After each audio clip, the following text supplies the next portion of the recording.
इसलिए बाइबल यूहन्ना 14, 16 और 17 में बहुत सुंदर सा वाक्य लिखा, मैं पिता से विनती करूंगा, वह तुम्हें एक और सहायक देगा कि वह सर्वदा तुम्हारे साथ रहेगा, अर्थात सत्य का आत्मा जिसे संसार ग्रहण, हाँ, क्योंकि न उसे देखता है न उसे जानता है, तुम उसे जानते हो क्योंकि वह तुम्हारे साथ रहता है, वह तुम में होगा। गुजराती बाइबल में એવું लिखोલું છે कि तुम में वसा है, वह तुम में वसा है। हालेलुया, ये तुम में होगा। गुजराती में लिखा वो तुम में बसा है। यहां पर लिखा कि प्रभु यीशु मसीह कह रहा है कि देखो, जो पिता की ओर से है वो तुम्हारे जीवन में होना बहुत जरूरी है। और वो क्या है? वो सत्य का आत्मा। ये सत्य का आत्मा क्या है? जो पवित्र आत्मा कहलाता है, जो पिता की ओर से हमें और आपको दिया गया है। संसार को ये चीज का पता नहीं है। आप जाकर संसारिक लोगों से जब आप बातें करेंगे कि भाई आप संसारिक जीवन क्यों जी रहे हो, आप आत्मिक जीवन जियो, बोलेगा बेवकूफ, संसार में लोग कर रहे हैं तो संसारिक ही जीवन जीना है ना, आत्मिक जीवन क्या होता है? हाँ, आज लोग किसको फॉलो कर रहे हैं? संसार को ना। आज वो ऐसा करते तो हमें भी ऐसा करना पड़ेगा। हालेलुया। संसार के जैसा हमें नियम को फॉलो करना है। उसे आत्मा की पहचान की पता नहीं है कि आत्मिक भी कुछ चीज होता है। आप जाओ 100 लोगों से पूछो, एक भी लोग नहीं बताएगा कि ये आत्मिक जीवन होता क्या है। उसे पता ही नहीं है, क्योंकि वो उसे कभी ग्रहण कर ही नहीं सकता है। हालेलुया। वो उसे ग्रहण ही नहीं कर सकता।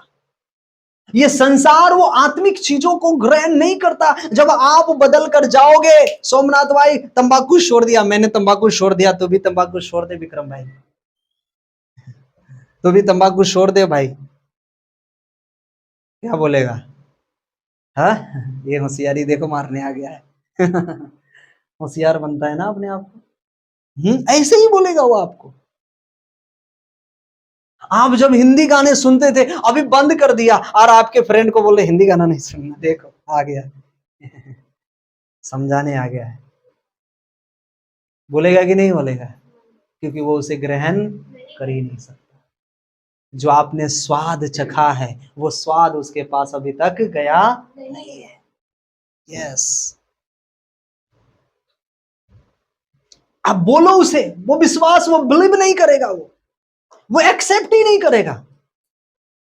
आप उसके साथ में पैक लगाते थे, आप दारू पीते थे उसके साथ में, और कल बदल कर जा रहे, बोल रहे ये पाप का काम है, दारू पीना पाप, पीना नहीं। क्या बोलेगा वो? हाँ? हाँ? अच्छा, नहीं नहीं, वो थोड़ा और अच्छा एक्सेंटली वो जवाब आपको देगा जो गालियों से भरा होगा। समझ रहे हैं ना? हाँ, वो ऐसे ऐसे जवाब नहीं देगा, वो गाली से भरा हुआ जवाब देगा आपको। हाँ, समझ रहे हैं आप? क्योंकि वो उसे एक्सेप्ट कर ही नहीं सकता। अपने माँ बाप को बोलिए सब कुछ छोड़ दो, यीशु को ग्रहण करो। बोले देखो मैंने पैदा किया, मेरा बाल भर पक गया है अभी तक, ये मुझे सिखाने आया यीशु के बारे में, पूजा पाठ कैसे होता है। हाँ, ऐसे ही होते हैं ना, ऐसे ही लोग बोलते हैं, ये मुझे सिखाने आ गया है। अच्छा, पता है ज्यादा आत्मिक भी बनना बहुत डेंजरस है। बहुत डेंजरस है। आप ज्यादा आत्मिक हो, अगर आपके घर में अगर ज्यादा आत्मिक नहीं है तो आप डेंजर हो फिर उसकी नजर में। आप समझ रहे? आप हर एक चीज में रोक रहे, नहीं ऐसा नहीं करना, ऐसा नहीं करना, ये नहीं करना, वो नहीं करना, फिर डेंजर है वो चीज। इसलिए दोनों को, आत्मिक और घर के लोगों को आत्मिकता होना बहुत जरूरी है। हालेलुया। ये संसार उसे ग्रहण कर ही नहीं सकता। जो पवित्र आत्मा वो स्वर्ग से आपको दिया गया है, वो आपको डायरेक्शन देगा, तुम्हें प्रार्थना कैसे करना है, तुम्हें प्रेयर कैसे करना है, तुम किन लोगों की संगति करना है, तुम्हें कौन लोगों से बातें करना है, तुम्हें कौन लोगों से बातें नहीं करना है, तुम्हें कहां जाना है, कहां नहीं जाना है, ये पवित्र आत्मा आपको अगुवाई करेगा। हालेलुया। पवित्र आत्मा आपको सहने की ताकत देगा। हालेलुया। यस, पवित्र आत्मा आपको सिखाएगा कि तुम्हें कैसे चलना है मसीह लाइफ। या आपके आपके शारीरिक जीवन से हटकर आपके आत्मिक क्षेत्र को वो क्या करेगा, डेवलप करेगा, वो बढ़ाएगा। हालेलुया। आप सोचोगे आज मेरी प्रार्थना में कमजोरी हो गई, आज मेरा दिन, आज मेरा प्रार्थना बहुत, ये आत्मा का काम है। आत्मा बोलेगा आज प्रार्थना कम किया इसने, आज प्रेयर कम किया इसने, आज इसने अगुवाई कम की, प्रभु से मेरे से बात कम किया उसने। ये पवित्र आत्मा जो आपको दिया गया है वो संसार को दिया गया नहीं है, इसलिए वो आपसे और आपके जीवन से बहुत डिफरेंस होगा। उसका जीवन, उसका सोच और आपके सोच को कभी मिल नहीं पाएगी, डिफरेंस होगा। वो उसे एक्सेप्ट नहीं कर सकता। आप बोलेंगे कि आपके लिए प्रार्थना होगा, आपके लिए दुआ होगा, आपकी जीवन बदलेगा, परिस्थितियां बदलेगी, बोलेगा आज तक नहीं हुआ, अब क्या होगा, क्योंकि उसके अंदर आत्मा नहीं है। हालेलुया।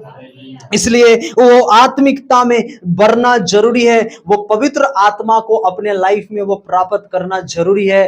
वो आपको सिखाएगा नम्र और दीन कैसे होना है। Hallelujah, praise the Lord. आपको कितना टाइम प्रार्थना करना है, कोई आपको सताए तो क्या आप कर सकते हैं उस समय में। हालेलुया। आपके घर में अगर एक टाइम खाना नहीं, आप कुरकुराने वाले नहीं, आप खाकर पानी पीकर भी सोकर और प्रभु को धन्यवाद करने वाले बनोगे, जो ये पवित्र आत्मा आपके अंदर आएगा। हालेलुया। अब बड़ी चीजों के ख्वाब में नहीं, आपके जीवन में जितना होगा उतने में आप संतुष्टि और कहोगे परमेश्वर तेरा धन्यवाद जो तूने मुझे दिया है पढ़कर। हालेलुया। यस, ये पवित्र आत्मा आपको सिखाएगा, ये पवित्र आत्मा आपकी अगुवाई करेगा, ये पवित्र आत्मा आपको बताएगा। एक व्यक्ति के अंदर अगर वो पवित्र आत्मा में नहीं है, वो कभी भी गिर जाएगा, वो कभी भी डाउन हो जाएगा, वो तुरंत संसार की चीजों में वो लॉलिन हो जाएगा, तुरंत संसार की चीजों में वो मिल जाएगा। लेकिन जिसके पास वो पवित्र आत्मा है, वो पवित्र आत्मा संसारिक जीवन नहीं, वो आत्मिक जीवन में उसे लेकर हमेशा चलने की कोशिश करेगा। हालेलुया। भले आप रोगे, भले आप दर्द को सहन करोगे, आप दुख को उठाओगे, प्रॉब्लम को उठाओगे, फिर भी पवित्र आत्मा अगुवाई करेगा। परमेश्वर के पीछे चल, परमेश्वर के पीछे चल, तू प्रार्थना कर, तू वचन पढ़, तू उपवास रख, तू परमेश्वर की उपस्थिति में चल, तेरा जीवन बदलेगा, परमेश्वर बदलेगा बदलेगा बदलेगा बदलेगा। और एक दिन ऐसा आता है कि पवित्र आत्मा की उपस्थिति में चलने वाला व्यक्ति का जीवन भी बदल जाता है, यीशु के नाम में। हालेलुया।